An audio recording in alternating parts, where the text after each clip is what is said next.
CBSE के हिंदी की किताब में हम में से ज़्यादातर लोग एक कहानी पढ़े होंगे, 2 बैलों की कथा।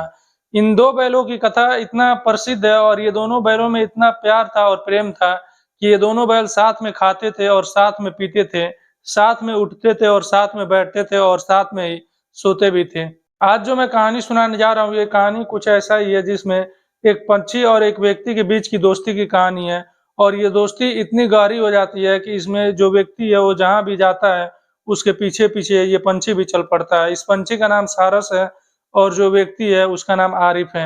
आरिफ जब भी खाना खाता है उसके साथ में ही ये पंछी यानी कि सारस भी आरिफ के साथ खाना खाने लगता है और एक ही प्लेट में दोनों खाना खाते हैं। आरिफ कहीं भी जाता है उसके पीछे-पीछे ये सारस भी जाता है। आरिफ बाइक से जा रहा होता है तो पीछे-पीछे ये पंछी भी उसके बराबर में ही उड़ते हुए चलता है। कभी-कभी तो ऐसा भी आरिफ को करना पड़ता है कि कहीं दूर-दराज इलाकों में जाना होता है तो जिस तरह छोटे बच्चे जिद करते हैं कहीं जाने के लिए, जब घर का गार्जियन कोई व्यक्ति घर से बाहर निकलता है और उसे कहीं जाना होता है, तो घर का दूसरा व्यक्ति उन बच्चों को रोकने के लिए दूसरे तरफ लेकर चले जाते हैं, उनके ध्यान को भटका देते हैं और जब वो लड़का दूसरे तरफ, वो बच्चा दूसरे तरफ जाता है, तो ये जो घर का व्यक्ति है, ये चला जाता है। इसी तरह कुछ ये सारस भी करता था, जब भी आरिफ कहीं जाता तो उसके पीछे लग जाता, तो मजबूरी में आरिफ को कहीं दूर-दराज इलाकों में जाना होता है, तो आरिफ के जो घर के बाकी सदस्य थे, सारस को लेकर कहीं अलग चले जाते, इसको भटका देते, इधर-उधर लेकर चले जाते, फिर आरिफ अपने घर से अपने सफर के लिए निकलते। लेकिन शायद इनकी दोस्ती को किसी की नज़र लग गई और ये दोस्ती मात्र 7 महीने ही रही और इस दोस्ती का अंत हुआ और जो ये सारस है इसको वन विभाग वाले उठाकर लेकर चले गए।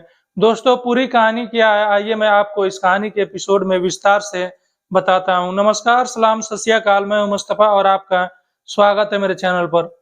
आज जो मैं कहानी सुनाने जा रहा हूँ, ये कहानी उत्तर प्रदेश के अमेठी से है।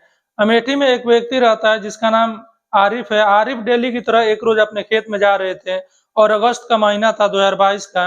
अपने खेत में जा रहे थे तभी आरिफ को एक बड़ा सा पंख दिखाई देता है और ये थोड़ा नजदीक जाते हैं तो देखते हैं कि ये सारस है। सारस के करीब जाने के लिए आरिफ हिम्मत नहीं जुटा पा रहे थे क्योंकि इन्होंने पहली बार सारस को देखा था और उसके चोंच बड़े-बड़े थे और इनको देखकर डर लग रहा था कि कहीं वो चोंच न मार दे। आरिफ देखते हैं कि सारस के पैर में कुछ चोट लगी हुई है और उससे खून बह रहा है। फिर ये हिम्मत करते हैं और हिम्मत जुटाकर उस सारस के पास जाते हैं और उसके शरीर पर अपना हाथ सहलाते हैं। जैसे ही आरिफ सारस के ऊपर अपना हाथ सहलाते हैं तो सारस घूमकर आरिफ की तरफ बैठ जाता है और आरिफ को देखने लगता है। आरिफ को उस सारस पर दया आ जाती है और उस सारस को उठाते हैं और अपने साथ अपने खेत में लेकर जाते हैं और वहां उसको पानी पीने के लिए देते हैं। सारस पानी पी लेता है। उसके बाद से ये उसके पैर पर मरहम पट्टी करते हैं और पट्टी करके उसको वहीं अपने खेत में ही छोड़ देते हैं और अपने काम में लग जाते हैं। दोपहर का टाइम हो जाता है और दोपहर में अब आरिफ को खाना खाना था और ये खाना खाने जा रहे होते हैं, तभी इनके ध्यान में आता है कि सारस भी भूखा होगा, उसको भी कुछ खिलाना चाहिए। आरिफ उसको दूर से ही रोटी तोड़कर फेंक देते हैं। ये डर रहे थे कि अगर नजदीक जाएंगे तो वो चोंच मार देगा। ये रोटी फेंकते हैं, सारस वो रोटी खा लेता है। दोबारा ये एक और रोटी फेंकते हैं और वो रोटी सारस खा लेता है। फिर शाम हो जाती है और शाम को आरिफ अपने एक भाई को फ़ोन करते हैं और उसको खेत में बुलाते हैं और ये दोनों लोग मिलकर उस सारस को अपने घर लेकर जाते हैं। घर ले जाने के बाद आरिफ इस सारस को एक रूम में रख देते हैं, बिस्तर पर इसको लेटा देते हैं और घर पर ही इसको रखते हैं और इसका सेवा-सत्कार सारस का ये घर पर ही करते हैं। डेली सारस के पैर का पट्टी बदला जाता है और नई पट्टी लगाई जाती है और घर के जो नुस्खे थे, घर के जो देसी दवाइयाँ थी उससे ये सारस का इलाज कर रहे थे। तकरीबन 1.5 महीना गुजर जाता है और 1.5 महीने के दरमियान इन्होंने सारस को डेली 2 अंडे खिलाते थे और भी उसको कुछ खाना-पानी दिया जाता था। 1.5 महीने बीतने के बाद अब सारस ठीक हो चुका था और वो अपने पैरों पर अब खड़ा हो चुका था और अब वो उड़ सकता था। आरिफ उसको बाहर छोड़ देते हैं उड़ने के लिए, लेकिन सारस कहीं जाता नहीं है बल्कि आरिफ के घर ही रह जाता है और आरिफ के साथ ही रह जाता है। अब आरिफ कहीं भी जा रहे होते हैं तो सारस भी उनके पीछे हो पड़ता है और आरिफ के साथ सारस भी चल पड़ता है। अगर बाइक से वो कहीं जा रहे होते आरिफ, तो आरिफ के ऊपर-ऊपर ही सारस उड़ता और बिल्कुल उनके बराबर में ही चलता। कभी-कभी पीछे-पीछे उनके उड़ता और उनके साथ चलता।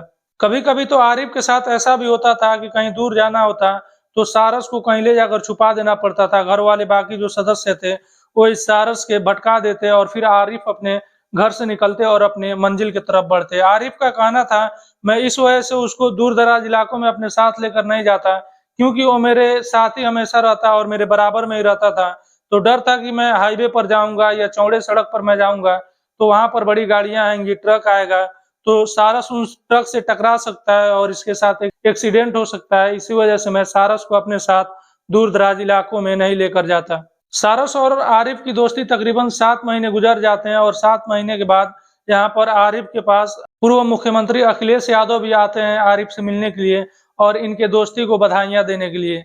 इसके बाद से तो मानो सारस और आरिफ की दोस्ती का सोशल मीडिया पर बाढ़ जैसा आ जाता है और इन दोनों की दोस्ती इतनी गहरी थी कि जब भी आरिफ खाना खाने बैठते तो सारस उनके पास आ जाता, उनके प्लेट में ही खाता और उनके साथ में ही खाता और सारस डेली सुबह-सुबह 2 अंडे खाता।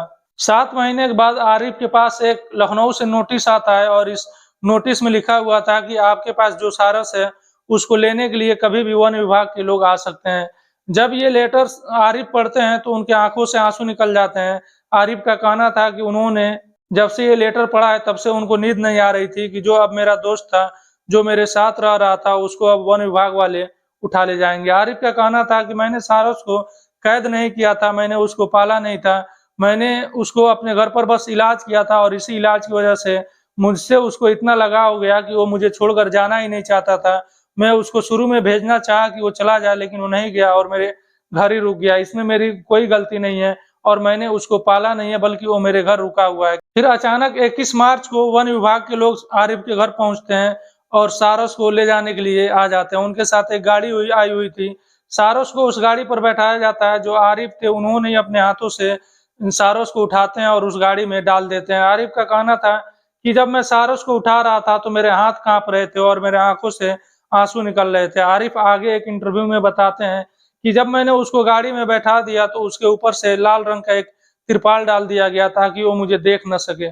आरिफ बताते हैं कि जब सारस को उस गाड़ी में बैठा दिया गया, जब वन विभाग के लोग उसे लेकर जाने लगे, तो सारस वो अंदर से ही उस गाड़ी के अंदर से ही चिल्लाने लगा और बोलने लगा। फिर वन विभाग के लोगों ने मुझसे कहा कि आप भी साथ में चलिए और मैं सारस के साथ उस वैन में, उस गाड़ी में मैं भी बैठ गया और उस सारस के पास ही बैठा और मैंने ये सोचा चलो कुछ समय तो और मेरे दोस्त के साथ बीतेगा और मैं उसके शरीर पर अपने हाथों से सहलाने लगा।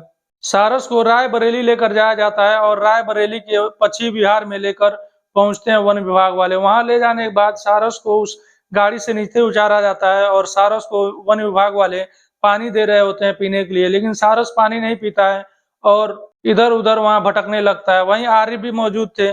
फिर आरिफ पानी अपने हाथ में लेते हैं और सारस को पानी पिलाते हैं और सारस आरिफ के हाथों से पानी पी लेता है। अब वहां पर भी आरिफ जिधर जा रहे थे उनके पीछे-पीछे सारस जा रहा था और वो जिधर जाते उधर ये सारस भी चल पड़ता।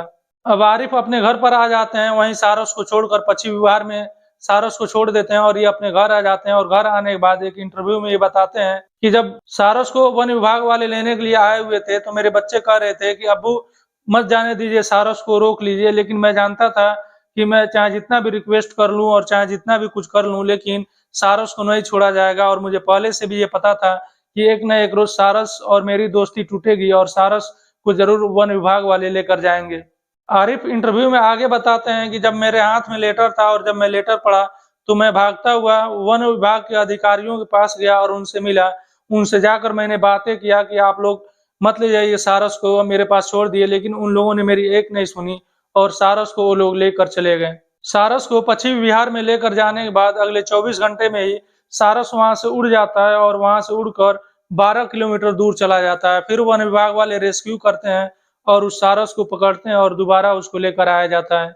यहाँ तक तो सब ठीक था, लेकिन आरिफ के साथ उस वक्त बुरा होता है जब प्रशासन की तरफ से एक एफआईआर का नोटिस आता है। इस नोटिस पर आरिफ जवाब देते हैं और वो कहते हैं कि इसमें मेरी कोई कसूर नहीं थी, मेरी कोई गलती नहीं थी। एक पक्षी खेत में पड़ा हुआ था और मैंने उसको उठाया, उसकी मैंने मदद की और उसको मैंने 1.5 महीने तक ख्याल रखा, उसको खिलाया-पिलाया और 1.5 महीने बाद जब वो चलने के लायक हो गया, उड़ने के लायक हो गया, तो मैं उसको बाहर छोड़ दिया उड़ने के लिए, लेकिन वो उड़ा नहीं। तो इसमें मेरी कोई गलती नहीं है, वो मेरे साथ ही रहना चाहता था और मेरा साथ वो छोड़ना नहीं चाहता था, इस वजह से उसने नहीं गया। मैं उसको पाला नहीं था, मैंने उसको कैद नहीं किया था, वो अपनी मर्जी से रहता था मेरे साथ। दोस्तों, ये थी एक खूबसूरत दोस्ती की कहानी जिसमें एक सारस और एक व्यक्ति की एक कहानी है, आरिफ की कहानी है, जिसमें इन दोनों में इतना प्यार था कि ये दोनों साथ में रहते थे। आने वाले समय में शायद ये किताब में ये कहानी पढ़ाई भी जाए तो ये चौंकाने वाली बात नहीं होगी। दोस्तों, ये कहानी आपको कैसे लगी कमेंट बॉक्स में ज़रूर बताइएगा और आपसे रिक्वेस्ट है कि मेरा चैनल सब्सक्राइब ज़रूर कर लीजिएगा।